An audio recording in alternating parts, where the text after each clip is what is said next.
Hi friends, இன்றைக்கி வந்து பார்த்திங்கன்னா இந்த ஃபோர்த் கேஸ் அப்படின்னு சொல்லி, அதாவது ஹிட் 4ஓட கார்த்தியோட படம் தெலுங்கில் ஒன்று ரிலீஸ் ஆகிருக்கு. ஸோ அந்த படத்தோட ட்ரெய்லர் ரிலீஸ் ஆகிருக்கு. அதோட ரிவ்யூ தான் நம்ம இன்றைக்கி பார்க்க போகிறோம். படத்தோட ஓப்பனிங் வந்து பார்த்திங்கன்னா ஒரு பெரிய மாடி வீடுகளாக இருக்கிற மாதிரி ஒரு அப்பார்ட்மெண்ட் ஏரியாவில் ஒரு கொலை நடக்குது. அங்கே வந்து என்ன இருக்குதுன்னு சொல்லி கண்டுபிடிக்கிறதுக்கு மெட்டல் டிடெக்டர் வச்சு நாங்கள் பார்க்குறாங்க. அண்ட் தென் ஒரு லேடி வந்து கொல்லப்பட்டு கிடக்குறாங்க ஒரு இடத்துல. ஸோ இது ஒரு பெரிய கேஸ் மாதிரி ஒரு லைனாக லிங்காக போய்கிட்டே இருக்குது. பட் இதில் வந்து இவர் வந்து போலீஸ் அதிகாரியாக வந்து இந்த படத்தில் நடிச்சிருக்காங்க. இதில் வந்து நிறைய மர்மமான மர்டர்ஸ் நிறையா நடக்குது. ஸோ சிபிஐ எல்லாமே வந்து இதில் ஆக்ஷனில் இறங்குற மாதிரி இருக்குது.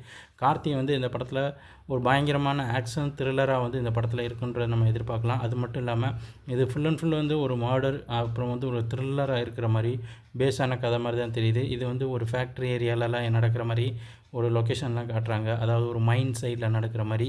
ஸோ இது யாரோ ஒரு பேக்ரவுண்ட்லேருந்து ஒருத்தவங்க இறக்கிக்கிட்டு இருக்காங்க. அது யார் என்னன்னு கண்டுபிடிக்கிறாங்க. அது பேஸில் நடக்கிற மர்டர்ஸ் எல்லாம் எதை பேஸ் பண்ணி நடக்குது அப்படின்றதையும் கார்த்திக் கண்டுபிடிக்கிறதுக்காக மாதிரி ஒரு படமாக தான் இருக்குது.